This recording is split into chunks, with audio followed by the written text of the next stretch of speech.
21 masterclasses in new consciousness, new ways of thinking, being and doing for the new you. Pioneering thinkers from countries right around the world.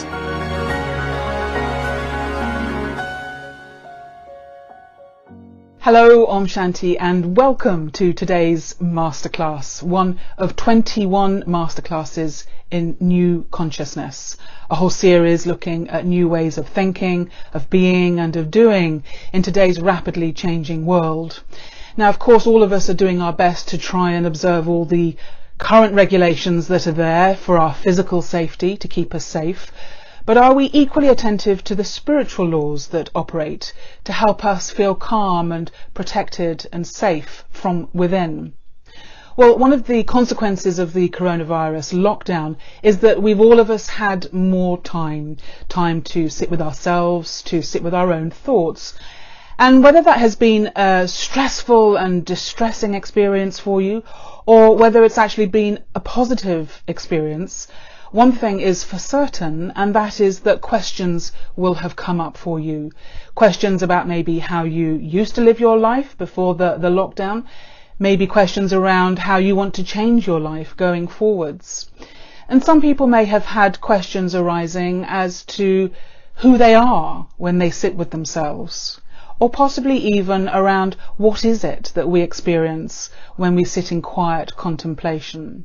There's very often a sense of there being a beautiful and profound experience that feels like it's part of us in some way, but also feels like it's something other, like we're tapping into some other kind of energy source. And that's our theme for today. We're looking at the real support, the eternal source. Now, all of our speakers in this series are students and teachers of the Brahma Kumaris World Spiritual University. And as that name suggests, it's a university for the spirit. It's a place for learning about the self, for understanding the soul. It's an organization that has teaching centers in over 110 countries right across the world and has an active presence in even more countries than that.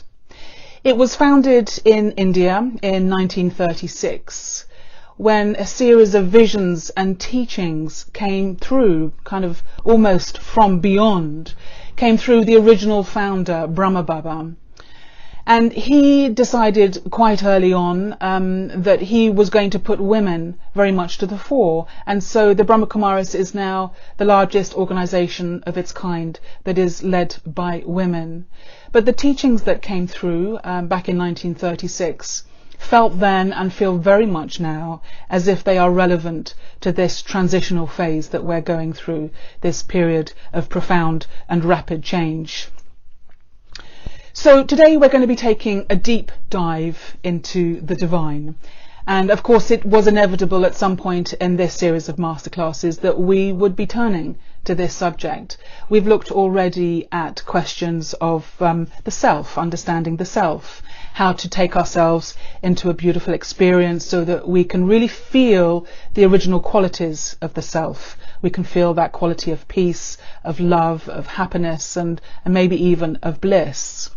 But research has consistently shown that people do admit to having a sense of something greater than themselves, that there is some power beyond themselves that they experience. And whether you call that the source of guidance, you might refer to it as a guardian angel, you might feel it to be maybe a spirit guide, you might see it as being some sort of eternal spirit or being that is there for you, guiding you, helping you feel protected. What exactly is that? So today we want to really look into that question and try and answer for ourselves what that means to us. And our guide on this journey is someone who has truly walked the path of creating new consciousness. His name is Charlie Hogg. He's from Five Docks in Sydney, Australia, where he is the national coordinator for the Brahma Kumaris, coordinating the work of over 40 centres throughout Australia. Charlie also travels extensively around the world. He's very much in demand as a speaker. He's been to over 80 countries now, sharing insights and wisdom from his own spiritual journey. And in fact, Charlie was one of the very first Westerners that encountered the Brahma Kumaris back in 1975, when he was off on his travels through Asia, through the Middle East, and through Europe. And he ended up in London, and it was there that he met a real powerhouse of a yogi, a woman who had been involved with the Brahma Kumaris right from the very beginning, back in 1936, 1937. Her name was Daddy Janki, and she went on to become the spiritual head of the Brahma Kumaris until she died in March 2020, not that long ago, at the age of 104. So Charlie, welcome so much to Masterclasses. Thank you for being with us. Thank you so much, Philippa. It's really lovely to be with you. Now, it must have been quite a strange encounter with Daddy Janki, because she hadn't left India before. It was her first time abroad. She hadn't really met Westerners. And on top of that, she had had sort of decades of being in silence and meditation. And then suddenly she comes across this, no doubt, sort of hairy hippie type who was asking her questions. What was that experience of meeting Daddy Janki like for you? You know, it's quite vivid in my mind, because I had been traveling for a few years in Southeast Asia, in India, in the Middle East, in Africa. And you know, I was on a search like so many of us. And I realized after a while it really was my inner journey, my inner search. And I lived with Buddhists and Hindus and yogis and Muslims during Ramadan and Christians, I think all the major parts. And a big question came for me: how do you really experience, whether it's God or in meditation? And when I saw Daddy Janki, immediately I could see on her face that she was experiencing something. It just glowed through her eyes and her face. So that really touched me, and it was like a message to me: I want some of this myself. So had you really had quite an in-depth experience of other ways of looking at God and understanding God through your travels and through your explorations? You know, I grew up in Melbourne, and I would say my family wasn't a religious family at all. Though they sent me off to be confirmed when I was 12 years old. You know how families are. And when I did my confirmation classes, I remember my parents asking, "What have you learnt?" And I announced to the family, "I think I'm an atheist," because I found it at that very young age, obviously an immature mind, but the God at least I was presented with at that time, and maybe it was my perception, was a very authoritarian, judgmental, sort of punishing personality. And I couldn't really connect with it. But as I began to travel my journey across the world, living in religious communities, I began to say I'm an agnostic. I'm open, but I really just don't know, who is God. I was really open to learning about God. If you think, though, of the journey of most Westerners, and if you look at our history in Europe and many of our great nations, the whole quest for understanding God has been a massive source of conflict. People have lost their lives, thousands and thousands of lives, in this pursuit of this understanding. So it's no wonder, in a way, that we have this reticence when we come to this whole subject of trying to understand God, because somewhere in our psyche it doesn't feel safe to really explore or even openly discuss what we feel. Yes. It's probably the biggest question in history, really. And I remember once I was in Bombay, and a professor of religion told me that something like 75% of all wars were begun. They were religious wars. And, for me personally, in my own journey, actually, I really love the faiths, but for me to really connect with God, I had to separate religion from God. Because sometimes I used to feel that religions had been like the advertising agencies for God, you know.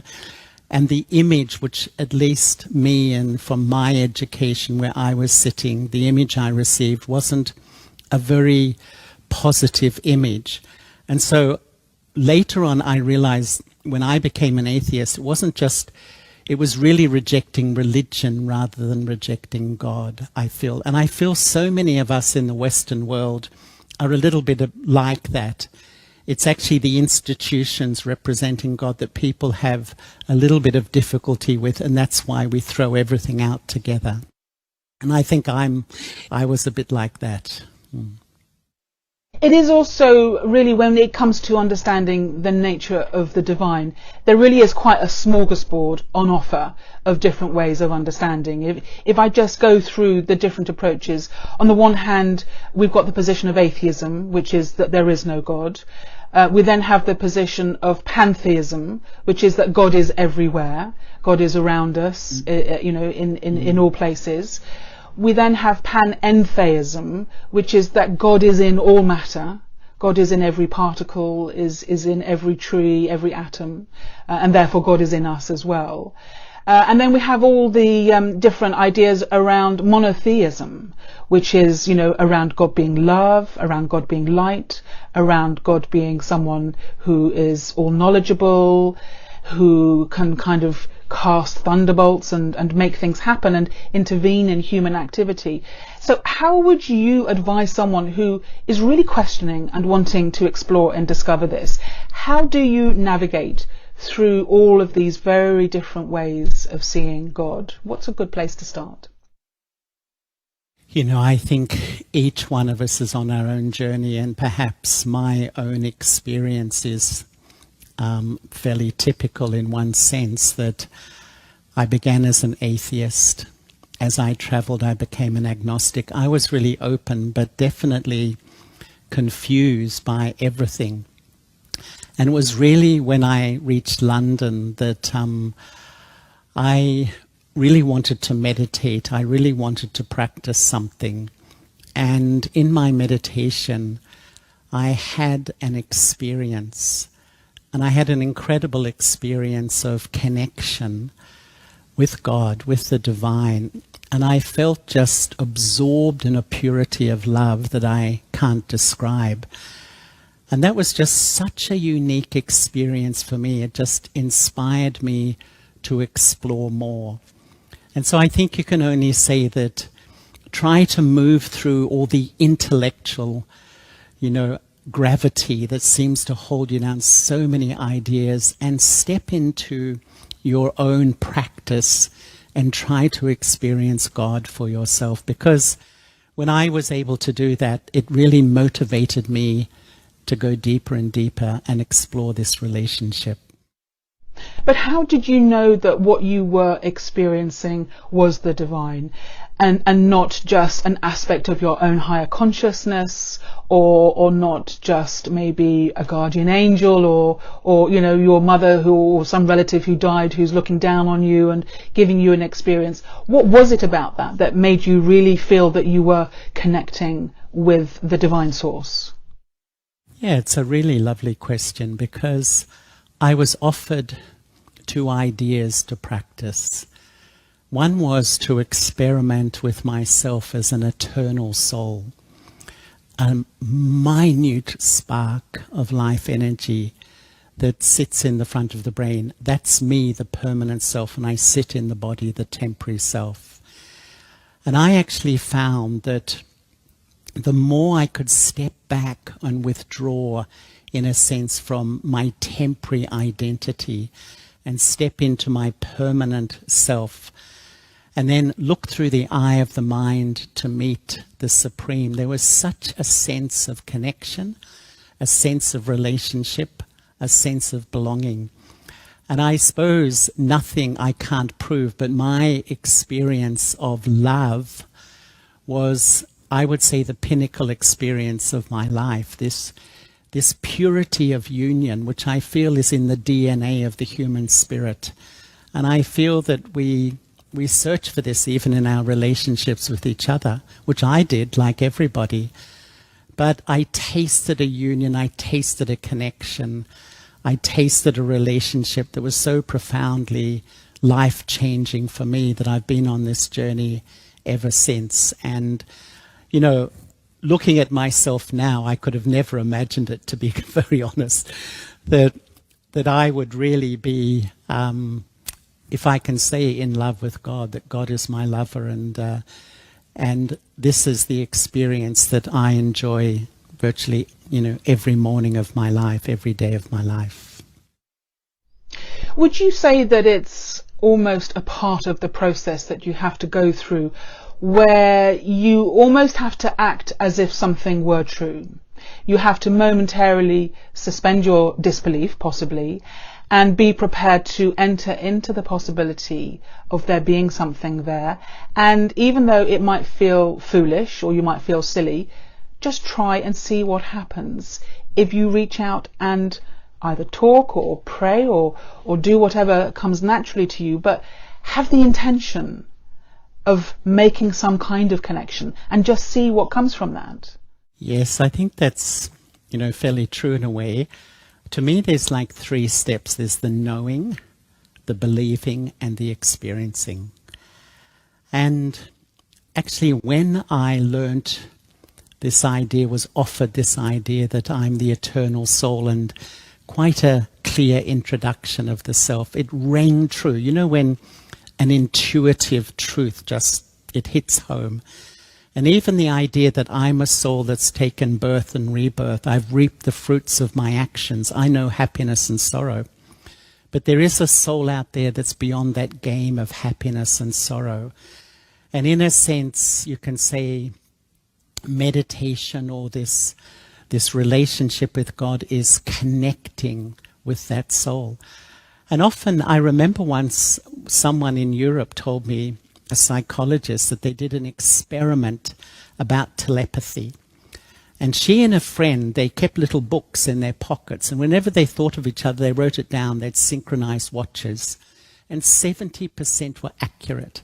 You know, our thoughts have an energy. Our thoughts are instant. And why I'm saying this is, it's not that I'm just believing in some sort of concept. There's an actual, real connection. But in saying that, you have to experiment, because the first step is to know. The second step is to believe. The next 998 steps are educating myself how to transform that knowing into a rich feeling inside, which is really like that relationship, or that sense of connection and belonging, a real sense that, yes, I'm in union with God. You're talking about God or the divine, whatever word you're using, as a soul.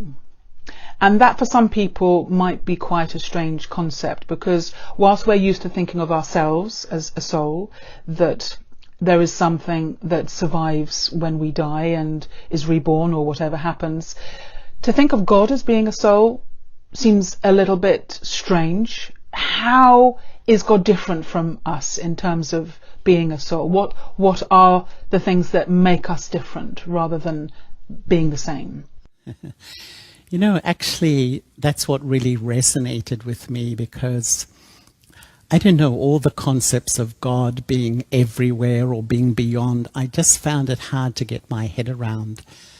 But when I experienced myself as a permanent being, a being that's lived before and after this body, and when I sort of learned that I perform action and I carry my story in my subconscious, then I got a clear picture of me, but God is a soul too. That really I could relate to completely, because instantly there was some sort of commonality.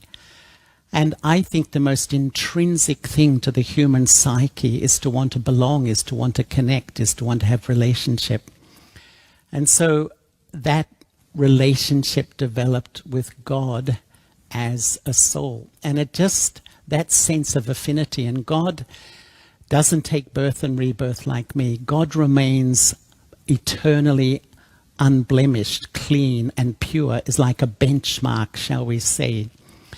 And that even though we go through our story of taking birth and rebirth and seem to accumulate the game of happiness and sorrow. God is beyond that. And the more I connect, in a sense, I begin to take my power back when I connect with God as a soul. It's like a union and absorption of my mind. So would you say God is a conscious thinking being that creates thoughts, that almost has some kind of divine personality? Absolutely. To me, God is, you can only love someone who's lovable. And if God is sort of a thing, an it, how can you really connect? How can you really relate? Because as I was saying, I think the human spirit relationship is so intrinsic to a quality life. And at the moment, our relationships are so challenging for a whole host of reasons. But this is a real living relationship which I'm having. It's something which I find is, absolutely real. So in some ways, I'm getting this sense as you're speaking of a bit like the role that the sun plays in our universe. The sun stays still and everything moves around the sun and is constantly changing. And in a way, from what you're saying, the divine God is the point that is unchanging, around which everything else is swirling. Absolutely. And that also, I suppose we're all on our own journey, but that felt incredibly comfortable to me.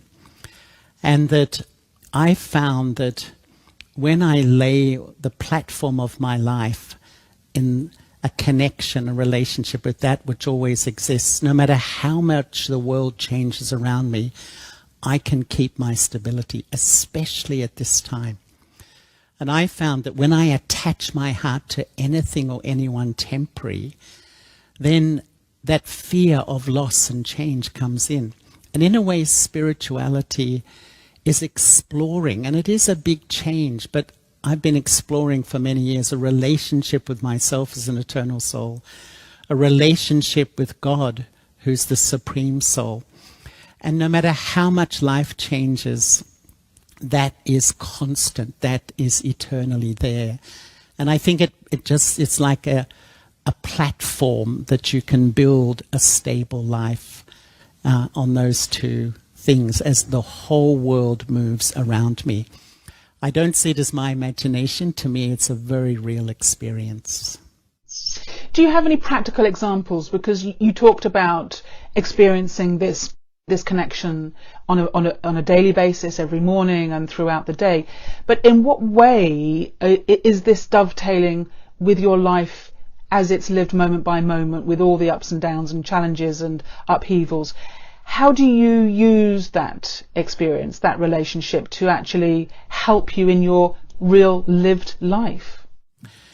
Yes, and I think that's where it really works, because, up until recently, I would always, especially when I talked about this, say that I'm meditating, and meditation is to focus on God. But now I use the word remember. And why? Because sometimes I think even for a lot of us today, even meditation seems like hard work, coercing your mind into a position. But actually the most natural thing to human consciousness is to remember. And what I'm exploring is that when you remember God, this beautiful radiant light, and in that light is an unlimited ocean of love and peace and purity and truth. Once you connect, you're instantly influenced. And then you download, it's like you live stream that energy into the sacred space of your mind. And so as you go about your life, you carry these feelings. And in the same way, if you remember a family member, instantly you connect. And if the relationship's good, you feel good and you download into the sacred space of your mind good feelings. But if you're going through that conflict, that difficult relationship, you download a negative energy, an uncomfortable energy. And what I'm seeing is that constantly the subtle thread of my intellect keeps connecting with the past and people and situations. So I download this low vibration into my mind and I don't feel good. And what I'm exploring is to keep the subtle thread with the divine, like my lover, like my friend. And the more I do it, it's like I'm under that influence, even though I'm still dealing and managing the things around me in my life. And I often ask the question, if you're not feeling good, if you don't feel happy, if you're feeling insecure or anxious, there's one question to ask: what am I remembering? What am I plugging the subtle thread of my intellect into? And what I've learned here is the more I educate myself to plug into the divine, to God, and move about my life, I'm under that influence and I can keep those lovely feelings in the sacred space of my mind, no matter what's happening around me. And that isn't a selfish thing, because as you know, the more you feel good, you spread a perfume into the atmosphere. You create a vibe around you. That's very interesting, because this analogy of tuning into someone who you know and feeling their energy, you're saying that the same can happen with the divine, that there is a vibration, an energy that is accessible and attainable. Because I think for a lot of people, especially those of us that have grown up in a Western tradition, we're used to that experience of the divine being mediated via a third party, whether it be a priest or a guru or a saint or a holy person. It's okay for them to have these experiences because they're holy, but it's not for the likes of me, just a mere mortal, to tap into that experience of God. And yet you're saying, actually, anybody can. Anybody can. And, you know, I remember once, Philippa, I was in a temple and I just was observing, you know, that sort of human nature. We see an image of God, or, oh God, you're so great and I'm so, you know, this sort of low, impure, weak. And it just dawned on me so deeply how I've inbuilt this incredible inferiority to God. How can I ever really have a relationship or feel close? And what I've learned, actually, it should be the opposite, that in almost all religions, they say we're children of God. A child has a right. And so when I really have the self-respect to sit in front of God, it's my right to have this relationship. And this relationship has an extraordinary healing power. My own experience is that no matter how sort of weak and vulnerable and anxious you feel, when the connection connects, if I can say, and you start to come under that influence, it's like the healing, the life comes back into the self. The self-respect naturally grows. To me, you can go to the libraries, there's 1 million books on how to get my sense of self-value back. The most powerful way is to taste and feel the love of God, the soul's lover. And it's an amazing feeling. I don't have to be religious. I don't have to do all that stuff, actually. I just have a natural relationship of the soul with the parent soul. So this aspect of self-worth and self-respect and guilt and feeling that I've done bad things in my life, I'm not actually worthy, I'm not good enough, you know, all of this sense of, you know, why would God be interested in me? I mean, look at me, I'm a mess. And yet you can get through that, and there is an experience on the other side, if you persist, that you can connect with. Absolutely. And, you know, one of my biggest lessons has been, I had an experience in my early days of meditating or remembering where I began to see how I saw myself so clearly. It was so low. You know, that ingrained, critical, negative vision and all the stuff of the past. But I had an experience that God's vision was here. And in a way, my duty is to step into that vision, because that vision is actually the reality. My vision is of a temporary vision on myself. To me, the biggest obstacle in coming close to God is this ingrained negative, critical vision of lack of self-respect, where I can't see any value in myself at all. So that sense of inferiority doesn't enable me to experience that connection and feel that love. I don't feel worthy to be loved. And often I say to people, if you really want to explore this connection, wake up early in the morning and sit in silence and sit in front of God, that beautiful form of light, and just allow yourself to be loved. And what is wisdom? Wisdom is observing. Where do I block this love? I'm in front of perfect love. It's real. Where do I block it?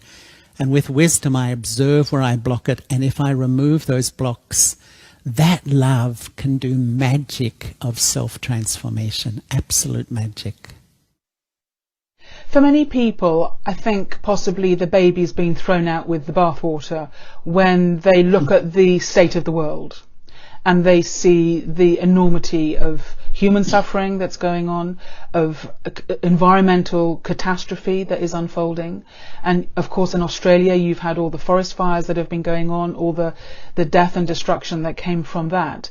And there is this question that comes up in people's minds of, how can there be a loving, protecting, guiding principle behind the universe when all of these things happen? I'm wondering what the balance is between the consequence of our own actions as individuals and whether God is actually allowing all of this suffering. How do you square that?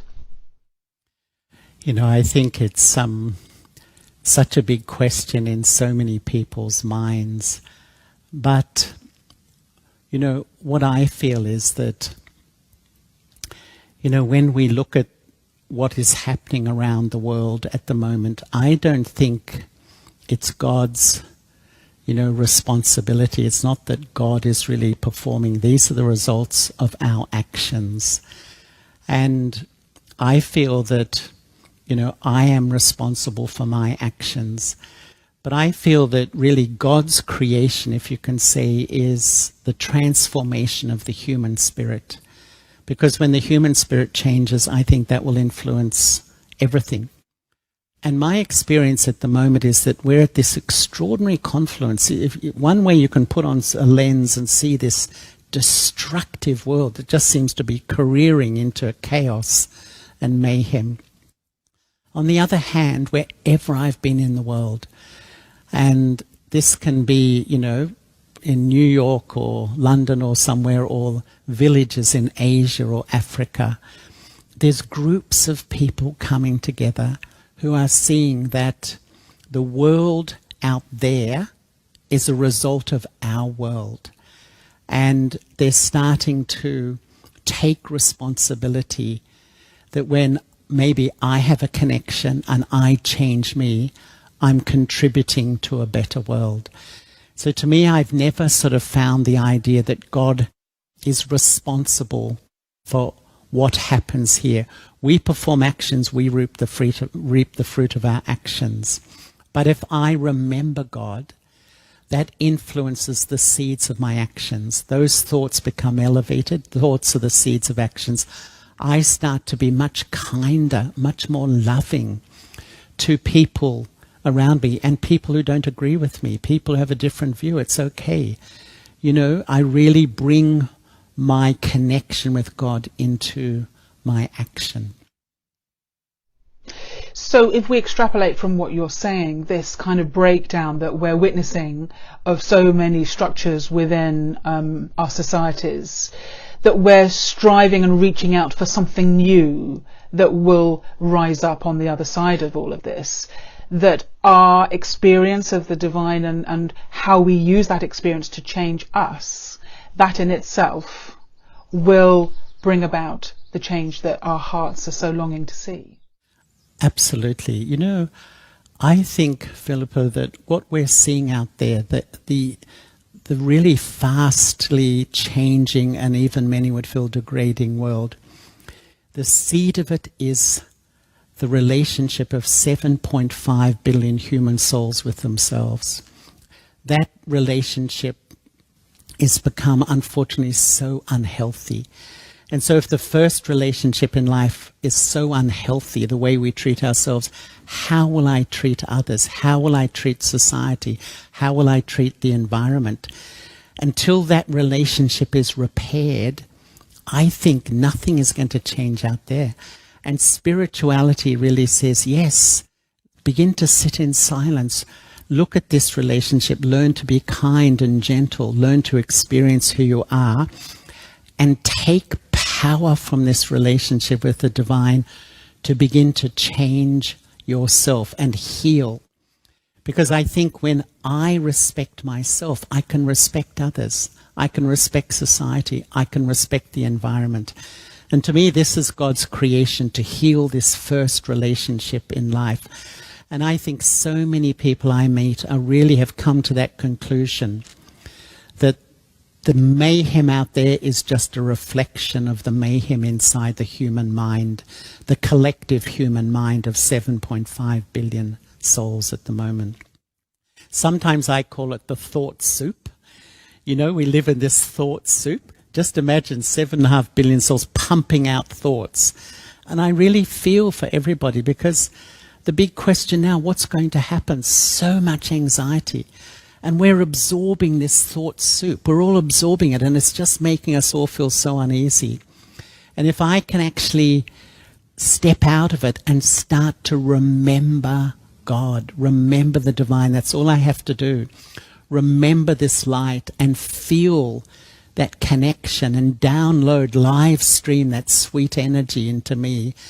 It's like my light bulb starts to come, and then I touch another and you touch another, and we start to touch each other, and light starts to come back. And I feel as much as we can see the world going in that direction, at the same time it seems a lot of light is emerging as well. You know, so many people, even in the last month, I found so many people really questioning and starting to explore more deeply what is happening inside of me, what do I need to do, and even open to the idea of a relationship with God. So I wonder if that is possibly a silver lining to this whole experience, that there is a correlation between feeling some pain, some discomfort, some suffering even, that we almost have to hit the bottom of the barrel and reach a place where we're desperate enough to look outside of ourselves and be open to reaching out to something. And I'm wondering if that could be a message for someone who's listening to this, who really feels like they are in a very dark place, that they have possibly lost their job, they've possibly lost loved ones, that somehow from this experience of loss and desperation, that can be a springboard. It's almost like a road bump that jolts you out of your everyday life, and you can use that experience to question and go more deeply than you might ever have done otherwise.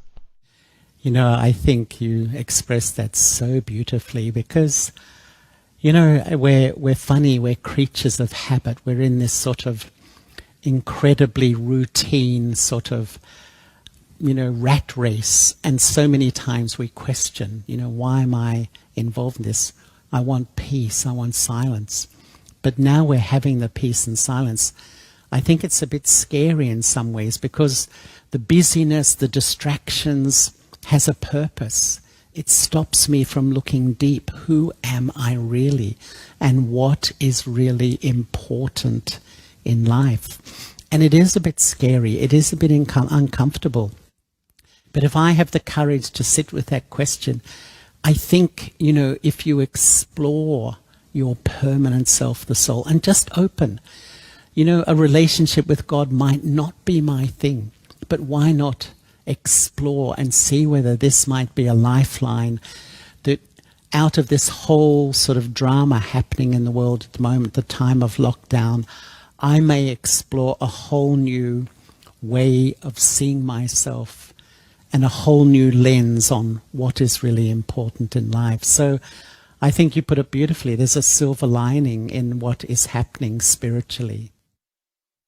But what is so interesting is that up until this point, it's been individuals who have been going through their individual grieving process or journey of loss, whether it be through, illness or bereavement or some personal loss. But what's happening at the moment is that it's a global phenomenon.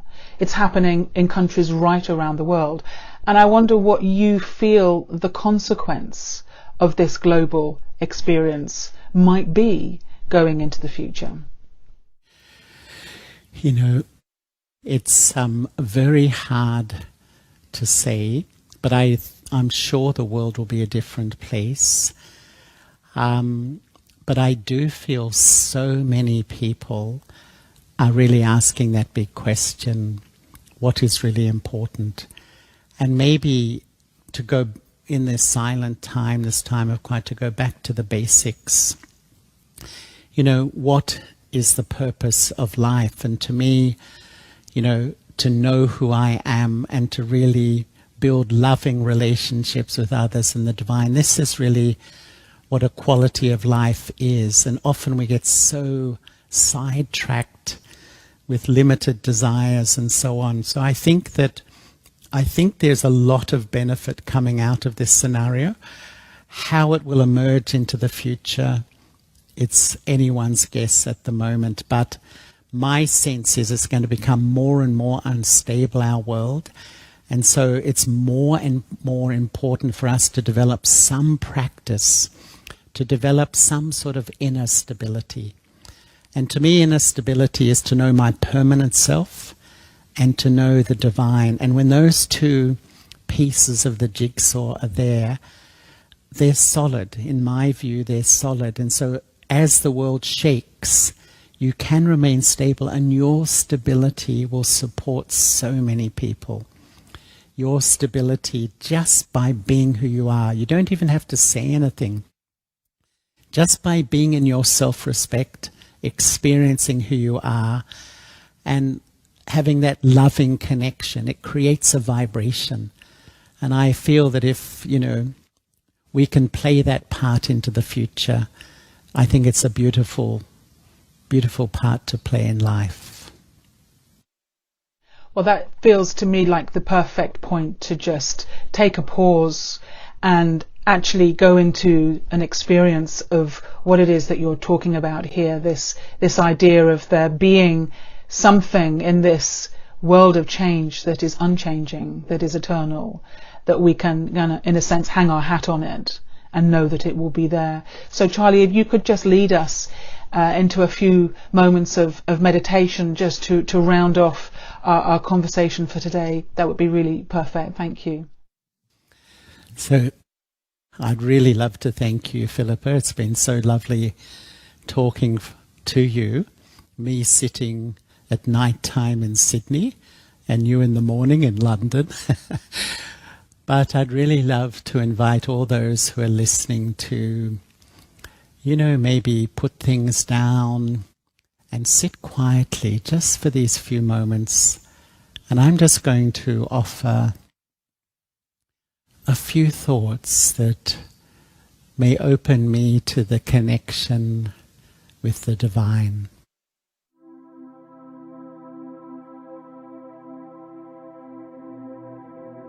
Let me sit quietly. And in this silence, visualize your permanent self, the soul, a tiny spark of life energy that sits in the front of the brain, in the center of the forehead. Just very gently feel yourself withdrawing, stepping back from all the labels your body represents. your gender, your nationality, your profession, and just feel yourself sitting so lightly in the forehead, beyond all the labels of your body. I, the peaceful soul. Just feel the speed of your mind cooling down, and this fragrance, this incredibly sweet fragrance of a mind at rest, fills my inner world.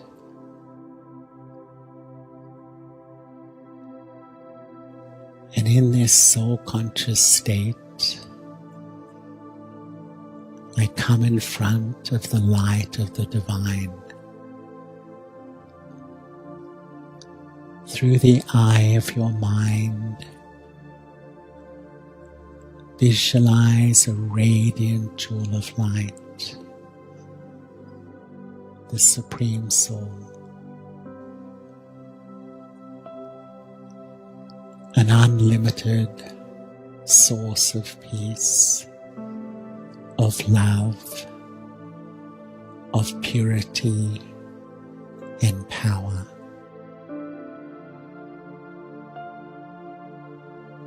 Just focus naturally towards this beautiful light.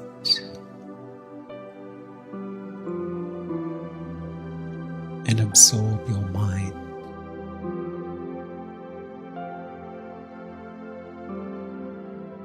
And allow yourself to be completely loved. Just feel this divine love emanating, radiating. And feel it entering the core of your being.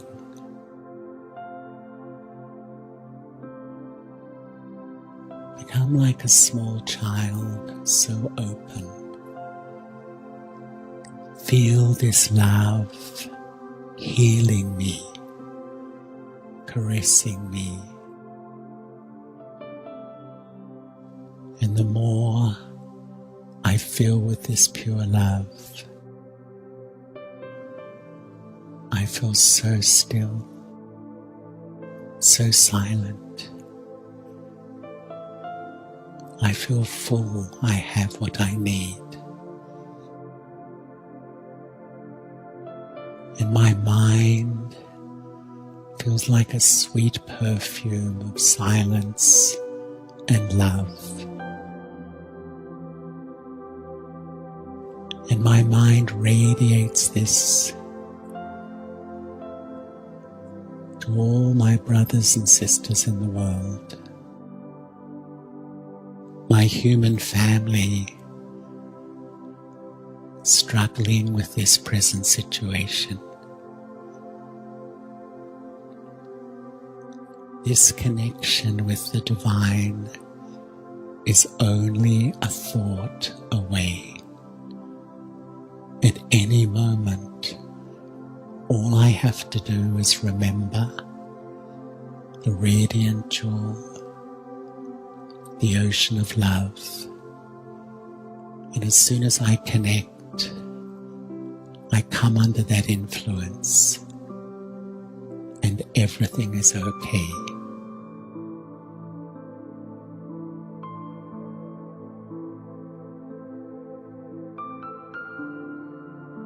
If each morning I wake, I sit quietly, I reconnect with my true self, and then connect with the divine. Just watch how your life changes.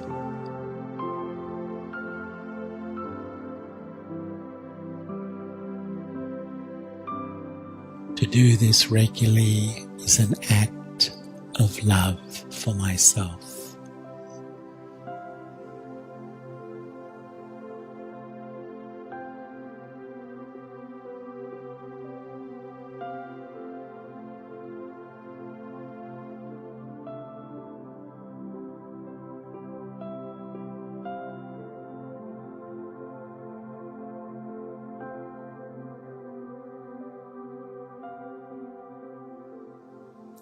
Thank you.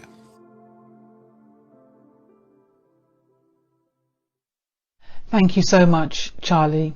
That was absolutely beautiful, and I love the thought that a feeling of connection with the divine is simply a thought away. And you have certainly given us so much to go away and think about. And I really hope that our conversation, our masterclass conversation today, will act as a catalyst to keep you thinking and keep exploring and keep experiencing what is possible when we have this intention that we actually want to open up and experience what is there and what is there for me in this time, in this difficult time for all of us, that perhaps there is a source of eternal power and strength in these difficult times. Charlie, I thank you so much for your time and wish you and all the work that you're doing in Australia all the best as we move forwards. And it would be lovely to connect with you again one day soon. But for now, thank you so much for being with us. Thank you so much, Philippa. It was a delight. Thank you. Wonderful.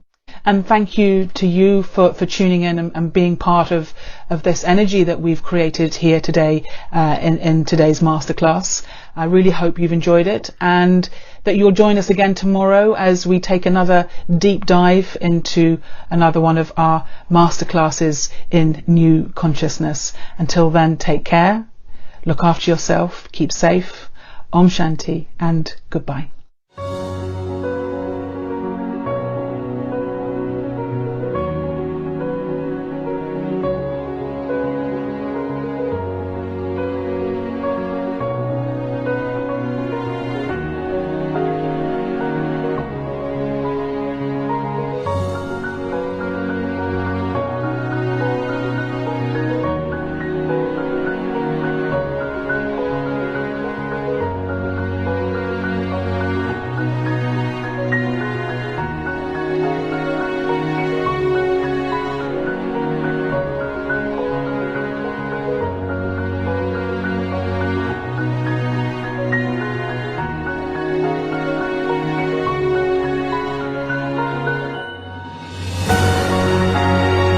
"21 Masterclasses in New Consciousness, new ways of thinking, being and doing for the new you. Pioneering thinkers from countries right around the world.